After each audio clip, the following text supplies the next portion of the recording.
that's actually based on an India Ari song, I Am Light. Most of you know this song.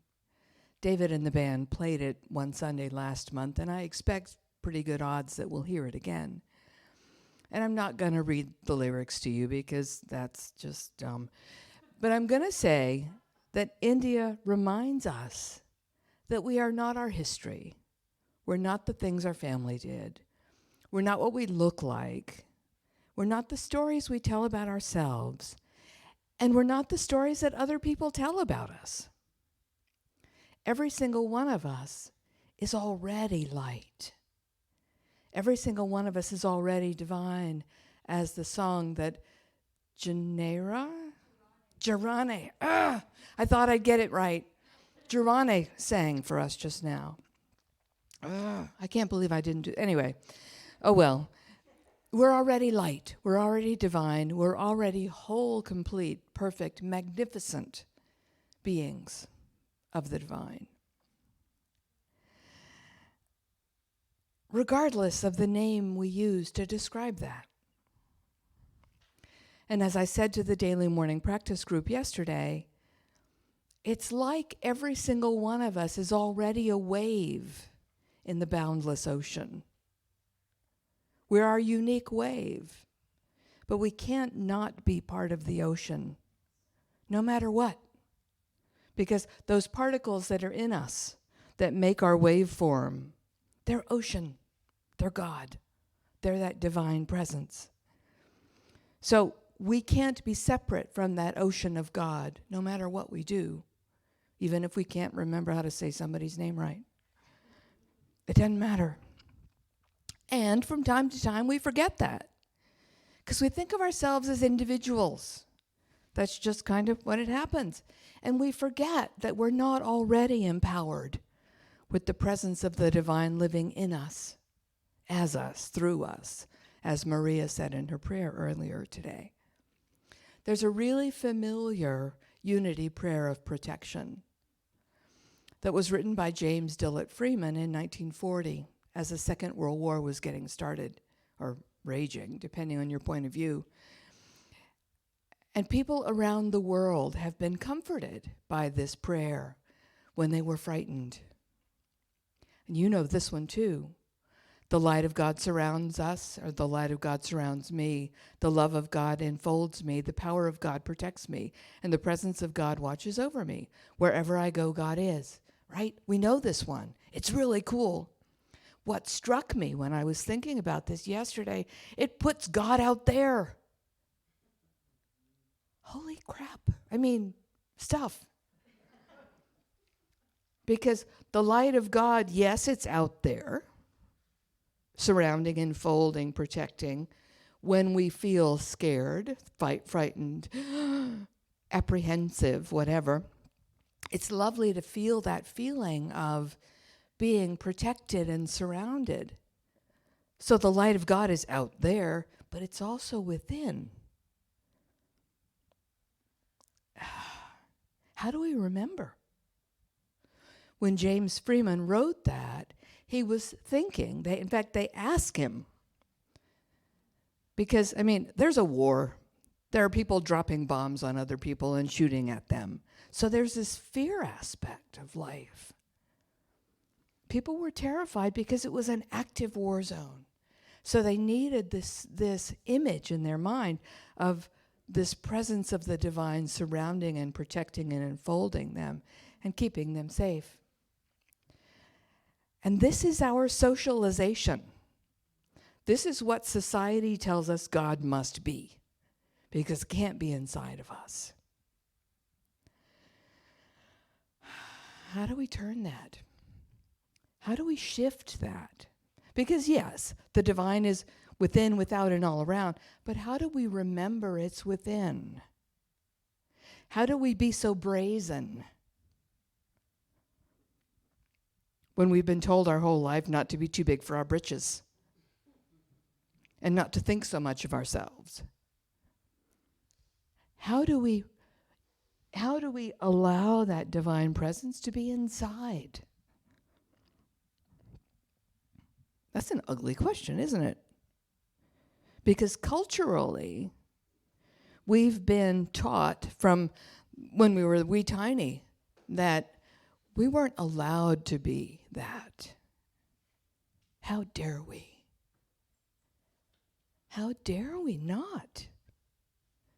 If the divine is in us and radiating from us, how dare we not own that divinity that lives within us?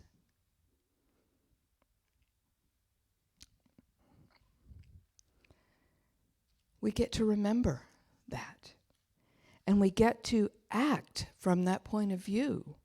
And remember that we do have access to that presence. Now, Holmes, because of the way he was raised, had a different point of view. And he made a different assumption. And it was spelled out really explicitly in the Declaration of Principles. Here's what he wrote. It's another one of those big word things. We believe in the individualization of spirit in us, and that all people are individualizations of the one spirit. No exceptions. Now, there's no hint of separation, duality, insufficiency, unworthiness, not enoughness in his point of view. And it's not because he denied the experience people had with their lives. It's because he remembered that at the core of all beings was this immutable divine center. And so no matter what kind of chaos is going on in the world, and even when we get hooked and engage with us, and we fall off our wagon, whatever our wagon happens to be, there is a part of us that is never harmed, that is never separate, that is never different, distinct from that divine presence. It also doesn't mean we get a pass. And it doesn't mean that life's going to work perfectly, because it doesn't, right? And it gives us another tool in our toolbox where we have the chance to remember that we are already one in the one. And we have a choice of how we engage in that when we remember. And we have to remember. We have to remember that we're not harmed by those experiences that we have that seem to run contrary to that divine essence. We have to remember the stories that are told about us and that we tell, because we do. And that's our responsibility, to remember who and what we really are. So I'm going to repeat the spiritual thought that Maria read earlier, and I'm going to keep going. When you have to pick and choose for the spiritual thought, you can only pick a little tiny thing. So it's from Ernest Holmes, from The Science of Mind, page 146. And I'm going to page paragraph 2, and I'm going to continue into paragraph 3. Through spiritual discernment, we see that we have within us a power which is greater than anything we shall ever contact. A power that can overcome every obstacle in our experience and set us safe, satisfied, and at peace, healed and prosperous in a new light and a new life. And then he quotes from the Christian Bible, from the book written to the church at Rome. If God be for us, who can be against us? If God can be for us, who can be against us? And then Holmes continues in the next paragraph. God's creative power of mind is right here. We have as much of this power to use as we believe and embody. Oh, that. Yeah. The storehouse of nature is filled with infinite good, awaiting the touch of our awakened thought to spring forth into manifestation in our lives. The next little bit is in italics. The awakening must be within our thought. That's our job. The awakening must be within our thought. The word we speak is the law of our lives, and nothing hinders its operation but ourselves. We are given the power to sit in the midst of our lives and direct their activities. Strife and struggle are unnecessary. We not only need to know, we must know constructively. It is our job.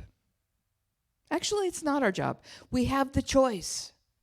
We can choose to wallow in garbage thinking, or we can choose to say, no, I'm taking the high road, thanks.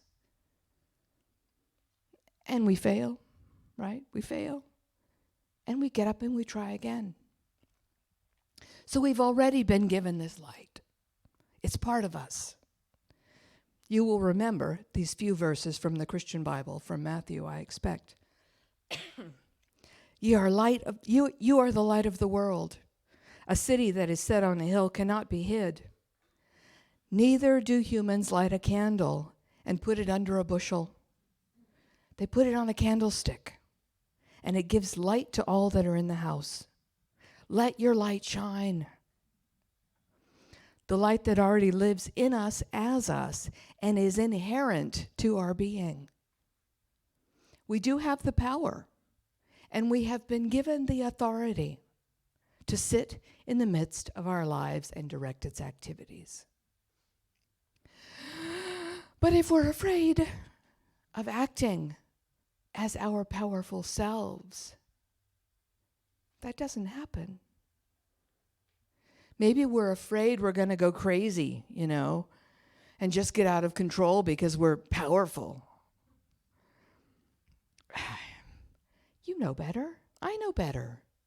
We also know there are built-in controls on the system. This law of cause and effect, If I am mean to somebody on purpose, I guarantee that sucker is going to come back and bite me. And that's basically how the governor on the system works. What we put out, what we think, comes back to us. Our job is to manage our minds. And then the activities, the actions that come off of that. It's worth thinking about. And it's worth dropping the excuse that we don't trust ourselves enough to be powerful. Because that's fear talking. That's not the divine self talking. The divine self says, hey, I got this. What's your problem? Actually, it doesn't bother with the second part. Just says, hey, I got this. And then we're the ones that say, but, I can't possibly be big and powerful because I might be mean or something. There's a governor on the system. We can't screw up. It doesn't take too many times being whacked on the head to stop. Maybe. So what gets in the way of us letting our light shine? What's your answer to my not entirely hypothetical question? Depends on the day, doesn't it? Depends on the circumstance. Depends on what our mindset is at any given moment. And sometimes it's the fear of being seen. It's the fear of vulnerability, the fear of being revealing yourself to somebody else. It's the old story, garbage thinking of not being enough, or not being perfect enough, or doubt, shame, blame, hurt feelings, disappointment, etc. Oh, lack of forgiveness. They treated me bad the last time, so I'm not going to do it. Or the need to punish ourselves. Why don't we shine? Why don't we? It's in us. It wants to come out. Think about why you don't shine, or why you don't shine more. Because every single one of us is a supernova.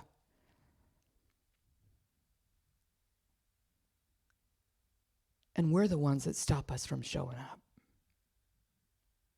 So we get to decide over and over and over again how much we choose to shine. And We put it out there, and maybe it works, and maybe it doesn't, and maybe we try again, and maybe we crawl back in our hole for a little while and wait till we feel better and try again. But it's always up to us to choose differently. That is what's in our control. The outcome is not, but our decision is. So I'm going to close by reading a piece of a long narrative poem by David White called Still Possible. It's from his new book. It was really awesome. It goes, yes, oh yes, it's possible to taste the natural God-given sweetness in every cloud of the sky, in every little bite you eat, in every breath you take, in every hand you touch, in every day you awake, in every tear you shed, in every voice still waiting to call you, in every once solid, immovable door now calling you through, in every single blessed moment turning to the next. It's still possible to fully understand you have always been the place where the miracle has happened, that you have been, since your birth, the bread given and the wine lifted, the change witnessed and the change itself, that you have been all along a goodness that can continue to be goodness to itself. It's still possible, in the end, to realize why you are here and why you have endured and why you might have suffered so much, so that in the end you could witness love, miraculously arriving from nowhere, crossing bravely as it does out of darkness, from the great and spacious stillness inside you to the simple light-filled life of being said. Consider your light. Consider what you'll allow. Consider what you wish to be, how you wish to be light in the world. Do that. Bless yourself and bless us all. Thank you.